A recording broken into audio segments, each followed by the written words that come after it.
ഇന്ത്യയിലെ പ്രധാന കമ്പനിയാക്കി മാറ്റുമെന്ന് മന്ത്രി പി രാജീവ്. കമ്പനിയിലെ വിവിധ കെട്ടിട സമുച്ചയങ്ങൾ ഉദ്ഘാടനം ചെയ്യുകയായിരുന്നു അദ്ദേഹം.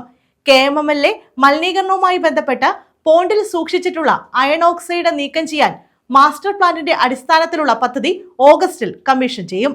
പുതുതലമുറയ്ക്ക് പറ്റുന്ന തൊഴിലിടം KMML ഒരുക്കുക എന്നതാണ് പ്രധാനമായും കണക്കാക്കേണ്ടതെന്നും മന്ത്രി പറഞ്ഞു.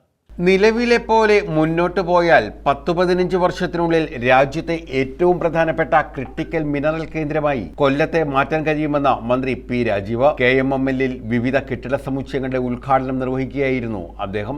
ക്രിട്ടിക്കൽ മാഗ്നറ്റിക് ധാതുക്കളിൽ നിന്നുള്ള വലിയ സാധ്യതകൾ കേന്ദ്ര സർക്കാർ തന്നെ കാണുന്നുണ്ട്. ഇറക്കുമതിയിൽ നിന്നു മാറി നമ്മുടെ വിഭവങ്ങൾ ഉപയോഗിക്കാൻ ഏറെ സാധ്യതയുള്ള പ്രദേശം കേരളമാണ്. KMML മലിനീകരണവുമായി ബന്ധപ്പെട്ട് പോണ്ടിൽ സൂക്ഷിച്ചിട്ടുള്ള അയൺ ഓക്സൈഡ് നീക്കം ചെയ്യാൻ മാസ്റ്റർ പ്ലാനിന്റെ അടിസ്ഥാനത്തിലുള്ള പദ്ധതി ഓഗസ്റ്റിൽ കമ്മീഷൻ ചെയ്യും.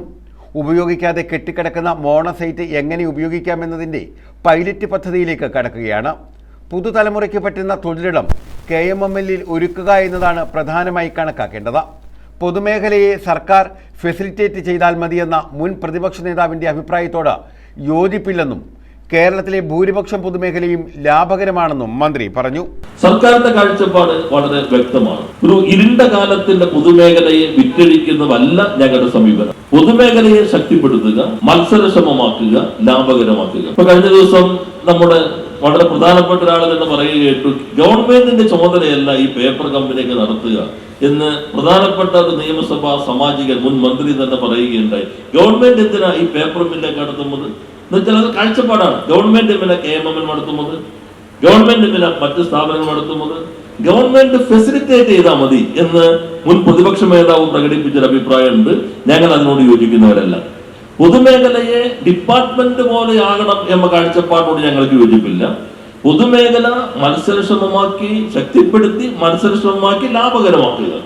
ഇപ്പൊ കേരളത്തിലെ മഹാഭൂരിപക്ഷം പൊതുമേഖലയും ലാഭത്തിലാണ് എന്നത് അഭിമാനപൂർവ്വം ഞാൻ നിങ്ങളുടെ ശ്രദ്ധയിൽപ്പെടുത്തുകയാണ്. കമ്പനിയുടെ 2024-25 സാമ്പത്തിക വർഷത്തെ ലാഭവിഹിതം 4.64 കോടി രൂപ ചടങ്ങിൽ മന്ത്രി ഏറ്റുവാങ്ങി. 7.5 ലക്ഷം രൂപ വിനിയോഗിച്ചു വാങ്ങിയ ആംബുലൻസിന്റെ താക്കോൽ ചവറ സാമൂഹ്യാരോഗ്യ കേന്ദ്രത്തിന് ഡോക്ടർ സുജിത്ത് വിജയൻപിള്ള MLA കൈമാറി. രാജീവ് ഗാന്ധി സെന്റർ ഫോർ ബയോടെക്നോളജിയും KMML സഹകരിച്ച് തുടങ്ങുന്ന മെഡിക്കൽ ടെസ്റ്റ് ലാബ് കളക്ഷൻ സെന്ററിന്റെ പ്രവർത്തനവുമായി ബന്ധപ്പെട്ട അനുമതി പത്രം ബയോടെക്നോളജി പ്രതിനിധി അമ്പിളിപ്പിള്ളയ്ക്ക് കൈമാറി. MD P Pradeep Kumar, BPT chairman K Ajith Kumar, HR unit head MU Vijayakumar, officers front president CP Harilal, union നേതാക്കളായ SJ Mohan, K Suresh Babu, VC Ratheesh Kumar, G Gopakumar, F Joy, AJ Mirash എന്നിവർ പങ്കെടുത്തു. KMML employees cooperative society, titanium employees recreation club എന്നിവയ്ക്കായി നിർമ്മിച്ച കെട്ടിടമാണ് ഉദ്ഘാടനം ചെയ്തത്. പന്മന പഞ്ചായത്തിലെ പാലിയേറ്റീവ് പ്രവർത്തനങ്ങൾക്കാണ് KMML പുതിയ ആംബുലൻസ് നൽകുന്നത്. News bureau.